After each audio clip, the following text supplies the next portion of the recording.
বিসমিল্লাহির রহমানির রহিম। আসসালামু আলাইকুম রহমতুল্লাহ। কেমন আছো তোমরা? আশা করি অনেক ভালো আছো। আমিও মহান আল্লাহ পাকের রহমতে অনেক ভালো আছি, আলহামদুলিল্লাহ। তো আজকে আমি তোমাদের মাঝে হাজির হয়েছি। তোমরা যারা এসএসসি পরীক্ষার্থী 2025 সাল রয়েছে তাদের জন্য ট্যাগ কোশ্চেন্স, মাত্র 5টি টেকনিকে তুমি ট্যাগ কোশ্চেন পরীক্ষার খাতায় ইজিলি কমন পেয়ে যাবে ইনশাআল্লাহ। তো অবশ্যই ভিডিওটি শুরু থেকে শেষ পর্যন্ত কন্টিনিউ করো। যারা আমার চ্যানেলটা এখনও সাবস্ক্রাইব করো নাই তারা দ্রুত সাবস্ক্রাইব করে দাও, আর যারা করেছো তাদেরকে অসংখ্য ধন্যবাদ। আমাদের ফেসবুক পেজের নাম হচ্ছে রাফিয়া রাফি এডুকেশন। ইউটিউবের পাশাপাশি আমরা ফেসবুক পেজেও ভিডিও আপলোড করি।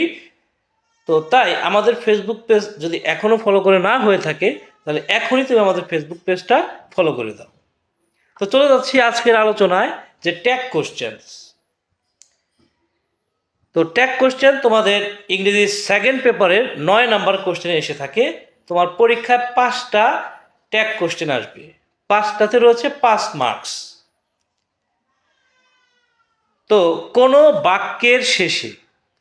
বাক্যের শেষে যদি সংক্ষিপ্ত প্রশ্ন জুড়ে দেওয়া হয় তাকে ট্যাগ কোশ্চেন বলে। তো তুমি এখানে দেখতে পাচ্ছ যে হি ইজ এ টিচার, এরপরে কমা রয়েছে, তারপরে দেখো একটা ড্যাশের মতো রয়েছে এবং শেষে প্রশ্নবোধক চিহ্ন রয়েছে। তো পরীক্ষার যে প্রশ্ন, এই প্রশ্নের মধ্যে এরকমভাবে 5টা দেওয়া থাকবে। তো তোমাকে এই যে ফাঁকা যে জায়গাটুকু রয়েছে, অর্থাৎ ড্যাশ যে জায়গায় রয়েছে, এখানে প্রশ্ন তোমাকে পুরোটাই তুলতে হবে। অর্থাৎ এখানে যেমন হি ইজ এ টিচার, তারপর কমা, তারপরে ড্যাশ, প্রশ্নবোধক চিহ্ন রয়েছে, এইটুকু অংশ তোমাকে সম্পূর্ণরূপে তুলতে হবে। শুধুমাত্র উত্তর লিখবা তাতেই কিন্তু তোমাকে মার্কটা দেওয়া হবে না, পুরো প্রশ্নটাই তোমাকে তুলতে হবে। এরপর এই ফাঁকা জায়গায় জাস্ট তোমাকে উত্তরটা বসাইতে হবে। তো ট্যাগ কোশ্চেনের নিয়ম কি? যদি এখানে অ্যাসার্টিভ স্টেটমেন্ট থাকে তাহলে ট্যাগ কোশ্চেনটা নেগেটিভ হয়, আর যদি নেগেটিভ স্টেটমেন্ট থাকে তাহলে ট্যাগ কোশ্চেনটা পজিটিভ হয়। ঠিক আছে? তো যেমন এখানে আছে হি ইজ এ টিচার, এইটার ট্যাগ কোশ্চেন কি? Isn't he. He is a teacher, এর ট্যাগ কোশ্চেনটা কি? Isn't he. এরপর দেখো নেগেটিভ একটা স্টেটমেন্ট রয়েছে, he is not my cousin. তো এখানে নট আছে, তার মানে এটা নেগেটিভ হওয়ার কারণে এখানে এর ট্যাগ কোশ্চেনটা কি? Is he. নেগেটিভ হওয়ার কারণে এর ট্যাগ কোশ্চেনটা হচ্ছে ইজ হি। তার মানে আমরা বুঝলাম যে যদি অ্যাসার্টিভ স্টেটমেন্ট থাকে তাহলে অ্যান্সার হবে নেগেটিভ, আর যদি নেগেটিভ স্টেটমেন্ট থাকে তাহলে অ্যান্সার হবে অ্যাফার্মেটিভ। তো জাস্ট মাত্র 5টা রুল, এই 5টা রুল তুমি পড়লেই তুমি ট্যাগ কোশ্চেন পরীক্ষায় অ্যান্সার করে ফেলতে পারবে এবং তুমি কমন পেয়ে যাবে। তো দেখো তোমাকে প্রথম যে বিষয়টা বুঝতে হবে, যে যেহেতু ট্যাগ কোশ্চেন সেন্টেন্স অনুযায়ী আসে, অর্থাৎ অ্যাসার্টিভ সেন্টেন্স অনুযায়ী আসে এবং ইম্পারেটিভ সেন্টেন্স অনুযায়ী আসে। এখানে 2টা সেন্টেন্সকে প্রায়োরিটি দেওয়া হয়, একটা হচ্ছে অ্যাসার্টিভ সেন্টেন্স আর একটা হচ্ছে ইম্পারেটিভ সেন্টেন্স। তো অ্যাসার্টিভ সেন্টেন্স থেকে কিন্তু কোশ্চেন বেশি আসে। তো তোমাকে জাস্ট মনে রাখতে হবে, তোমাকে দেখতে হবে যে যে সেন্টেন্সটা ট্যাগ কোশ্চেন করতে দেওয়া হলো ওইটার সাবজেক্ট আছে কিনা। যদি সাবজেক্ট থাকলে তুমি কি করবা? প্রথমত ওই ফাঁকা জায়গায় অক্সিলারি ভার্বটা বসাবা। অক্সিলারি ভার্ব যদি না থাকে তাহলে সেই ক্ষেত্রে তোমাকে ডু, ডাস অথবা ডিড বসাইতে হবে। এরপরে তোমাকে সংক্ষিপ্ত নট বসাইতে হবে। তারপরে যে সাবজেক্ট ছিল ওই সাবজেক্টের প্রোনাউন বসাইতে হবে। তাহলে দেখবা যদি কোনো সেন্টেন্সে যদি সাবজেক্ট থাকে তাহলে সেক্ষেত্রে ওই যে ফাঁকা যে জায়গাটুকু আছে, অর্থাৎ এখানে তো একটা ঢ্যাসের মতো থাকে, এই যে এরকম ফাঁকা থাকে, এই যে ফাঁকা যে জায়গাটুকু আছে এই জায়গায় তোমাকে কি করতে হবে? প্রথমত অক্সিলারি বসাইতে হবে। এরপরে যদি প্রশ্নে নট উল্লেখ না থাকে তাহলে তুমি সংক্ষিপ্ত নট দিবা, আর যদি নট উল্লেখ থাকে তাহলে সংক্ষিপ্ত নট দেওয়া যাবে না। ঠিক আছে? নট যদি উল্লেখ না থাকে তাহলে সেই ক্ষেত্রে শুধু সংক্ষিপ্ত নট দিবা। এরপরে যে প্রোনাউনটা থাকবে, হ্যাঁ, যেমন এখানে হি নিজেই প্রোনাউন, তো ওই প্রোনাউনটা জাস্ট বসায় দিলা, তোমার ট্যাগ কোশ্চেন কিন্তু হয়ে গেল। ঠিক আছে? এখন এই যে অক্সিলারি কোনগুলো, যেমন am, is, are, was, were, do, does, did, shall, will, should, would, can, could, may, might, ought, must, need, dare. তো এইগুলা হচ্ছে কি? Auxiliary verb. এইগুলা থাকলে যে অক্সিলারিটা থাকবে সেই অক্সিলারিটা বসায় দিবা। আর যদি এই সমস্ত অক্সিলারি না থাকে তাহলে সেই ক্ষেত্রে তোমাকে ব্যবহার করতে হবে do does did. Do does did অর্থাৎ এই ক্ষেত্রে ভার্ব ওয়ান ভার্বের প্রেজেন্ট ফর্ম থাকলে সেই ক্ষেত্রে তুমি ব্যবহার করবা ডু। আর ভার্বের প্রেজেন্ট ফর্মের সাথে যদি এস বা ইএস যুক্ত করা থাকে তাহলে হচ্ছে ডাস। আর যদি ভার্বের পাস্ট ফর্ম থাকে তাহলে সেক্ষেত্রে তোমাকে ব্যবহার করতে হবে ডিড। ওকে ওকে, তবে তোমাকে খেয়াল রাখতে হবে যদি এম উল্লেখ থাকে এম এর পরিবর্তে তুমি লিখবা আরেন্ট, শ্যাল থাকলে শ্যান্ট, উইল থাকলে ওন্ট, ক্যান থাকলে কান। ঠিক আছে, এটা ভালো করে খেয়াল করো যে এম যদি উল্লেখ থাকে তার পরিবর্তে তুমি লিখবা আরেন্ট, শ্যাল থাকলে তুমি লিখবা শ্যান্ট, উইল থাকলে লিখবা ওন্ট, ক্যান থাকলে লিখবা কান্ট। এরপর কিছু নেগেটিভ শব্দ আছে যেমন not, no, none, nothing, neither, seldom, rare, hardly, little, few, unless, until, scarcely. এইগুলো যদি থাকে তাহলে কিন্তু সংক্ষিপ্ত নোট কোনোভাবেই দেওয়া যাবে না ট্যাগ কোশ্চেনে। ঠিক আছে, অর্থাৎ যদি নট উল্লেখ থাকে, নো উল্লেখ থাকে, নান, নাথিং, এই নেগেটিভ শব্দগুলো যদি উল্লেখ থাকে তাহলে সেই ক্ষেত্রে তুমি ট্যাগ কোশ্চেনে সংক্ষিপ্ত নোট ব্যবহার করবা না। ঠিক আছে, ট্যাগ কোশ্চেনের একটা গুরুত্বপূর্ণ বিষয় হচ্ছে প্রোনাউনের ব্যবহার, অর্থাৎ ট্যাগ কোশ্চেনের শেষে প্রোনাউন ব্যবহার করতে হয়। এই ক্ষেত্রে যদি ছেলে মানুষের নাম বোঝায় তাহলে সেই ক্ষেত্রে তুমি প্রোনাউন ব্যবহার করবা হি। যদি মেয়ে মানুষের নাম বোঝায় তাহলে তুমি প্রোনাউন ব্যবহার করবা শি। যদি একাধিক বোঝায়, একজনের বেশি বোঝায় তাহলে সেই ক্ষেত্রে তুমি প্রোনাউন ব্যবহার করবা দে। এরপর যদি বস্তু বোঝায়, শিশু বোঝায় বা ইতর প্রাণী বোঝায় তাহলে সেই ক্ষেত্রে তুমি প্রোনাউন ব্যবহার করবা ইট। যদি বডি যুক্ত থাকে যেমন এভরিবডি, সামবডি, হ্যাঁ, তাহলে সেই ক্ষেত্রে তুমি দে ব্যবহার করতে পারবা অথবা এনিবডি ব্যবহার করতে পারবা। এরপর যদি ওয়ান যুক্ত থাকে যেমন এভরি ওয়ান, সাম ওয়ান, তাহলে সেই ক্ষেত্রে তুমি দে ব্যবহার করতে পারবা এর পরিবর্তে অথবা এনি ওয়ান ব্যবহার করতে পারবা। এরপর যদি কোনো দেশের নাম বোঝায়, দেশের নাম বোঝায়, নদী বোঝায়, চাঁদ বোঝায়, তাহলে সেই ক্ষেত্রে তোমাকে শি ব্যবহার করতে হবে।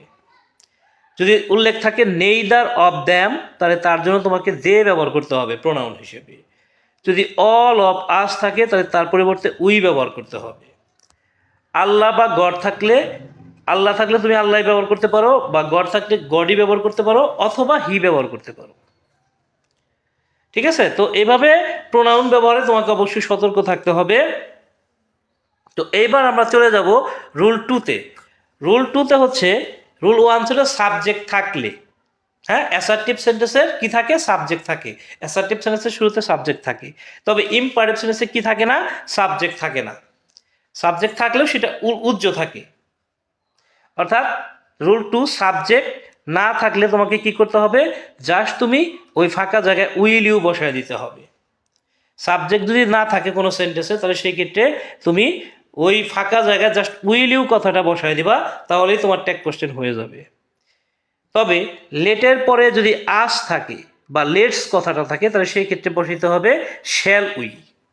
লেটের পরে যদি আস থাকে বা লেটস কথাটা থাকে তাহলে সেই ক্ষেত্রে তোমাকে বসাইতে হবে শ্যাল উই।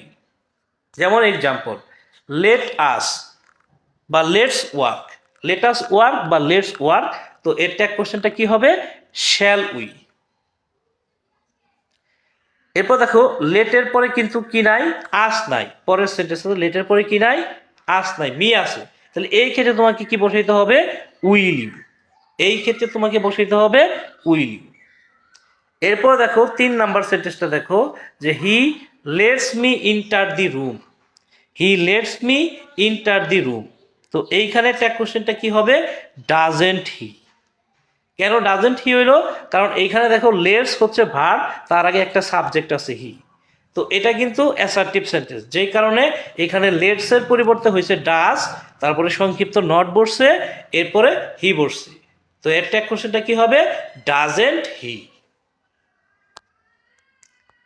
এরপর দেখো হি let me enter the room, তো এইখানে লেট আছে কিন্তু ভার্বের সাথে এস না থাকায় এটা হচ্ছে ভার্ব টু, তো ভার্ব টু হলে তার ট্যাগ কোশ্চেন কি হবে, didn't he. He let me enter the room, he let me enter the room, এর ট্যাগ কোশ্চেন হচ্ছে ডিডেন্ট হি। এরপর দেখো যে fish in the pond, fish in the pond, এখানে ফিশ মানে হচ্ছে ফিশ ইন দি পন্ড মানে পুকুরে মাছ ধরো। ফিশ ইন দি পন্ড মানে পুকুরে মাছ ধরো। ফিশ মানে মাছ ধরা। তো যেহেতু এটা একটা ভার্ব, এটা কিন্তু নাউন না বা এটা সাবজেক্ট না। সাবজেক্ট হলে এরপরে তো ভার্ব থাকতো। তো এখানে ফিশের পরে ইন প্রিপজিশন আছে। তো এই জন্য এই ফিশটা হচ্ছে নিজে একটা ভার্ব। তো ভার্ব দিয়ে শুরু হলে ওটা ইম্পারেটিভ সেন্টেন্স। ইম্পারেটিভ সেন্টেন্স হলেই ট্যাগ কোশ্চেনের কি হয়, উইল ইউ হয়। তো ফিশ ইন দি পন্ড এর ট্যাগ কোশ্চেনটা হচ্ছে কি, উইল ইউ। এরপর দেখো রুল নাম্বার 3, ভার্ব না থাকলে কোনো সেন্টেন্সে যদি দেখো যে ভার্ব নাই, তাহলে তার ট্যাগ কোশ্চেনটা কি হবে, ইজেন্ট ইট, ইজেন্ট হি অথবা ইজেন্ট শি। তো এই ক্ষেত্রে যে অবজেক্টটা থাকবে সেটা যদি বস্তু হয় তাহলে সেই ক্ষেত্রে তুমি বসাবা ইজেন্ট ইট। যদি ব্যক্তি হয়, অবজেক্ট দিয়ে যদি ব্যক্তিকে বোঝায় তাহলে হবে ইজেন্ট হি। আর যদি ব্যক্তি ছেলেকে বোঝায় তাহলে ইজেন্ট হি। ব্যক্তি মেয়েকে বোঝালে হবে ইজেন্ট শি। তো দেখো এখানে আছে what a pity, what a pity. তো এখানে পিটি মানে দুঃখ। দুঃখ কোনো ব্যক্তিও না, এটা ছেলেও না, এটা মেয়েও না। এজন্য এর পরিবর্তে আমরা বসাবো ইজেন্ট ইট। এরপরে হোয়াট এ ল্যাজি বয়, যেহেতু এখানে বয়, বয় দিয়ে একটা ছেলেকে বোঝায়, এই জন্য ইজেন্ট হি। রোল নাম্বার 4-এ চলে আসি। যদি হু উল্লেখ থাকে কোনো সেন্টেন্সে তাহলে তার পরিবর্তে ডু দে অথবা ডিড দে বসায় দিবা। যদি প্রেজেন্ট ফর্ম থাকে তাহলে ডু দে, আর যদি পাস্ট ফর্ম থাকে তাহলে ডিড দে। যেমন এখানে আছে হু কেয়ার্স, এটার ট্যাগ কোশ্চেন কি, ডু দে। আর পরেরটা আছে হু কেয়ার্ড, এর ট্যাগ কোশ্চেনটা হচ্ছে ডিড দে। এরপর আসি রোল নাম্বার 5-এ, যে উইশ করা বোঝালে। উইশ করা বোঝালে সেটা তুমি বুঝবা কেমন, এরকম থাকবে thanks, thank you, welcome, Eid Mubarak, happy birthday, sorry ইত্যাদি যদি উল্লেখ থাকে তাহলে তুমি বুঝবা যে এটা উইশ করা বোঝাইছে। তো উইশ করা বোঝালে ট্যাগ কোশ্চেন কি হয়, ডোন্ট আই হয়। তো যেমন থ্যাঙ্কস থাকলো বা থ্যাংক ইউ থাকলো, তুমি জাস্ট ওই জায়গায় বসায় দাও ডোন্ট আই। এভাবে ওয়েলকাম থাকলেও ডোন্ট আই, ঈদ মোবারক থাকলে ডোন্ট আই, হ্যাপি বার্থডে থাকলে ডোন্ট আই, সরি থাকলে ডোন্ট আই। তো এই ছিল আজকের আলোচনা, মাত্র 5টি রুলস। এই 5টি রুলস পড়লেই তুমি ট্যাগ কোশ্চেন পরীক্ষায় কমন পেয়ে যাবা। তো সবাই ভালো থাকবে, সুস্থ থাকবে, সুস্থ থাকবে। আজকে এই পর্যন্তই, আগামীতে কথা হবে অন্য কোনো টপিক নিয়ে। তো আজকের মতো বিদায় নিচ্ছি। আসসালামু আলাইকুম রহমতুল্লাহ।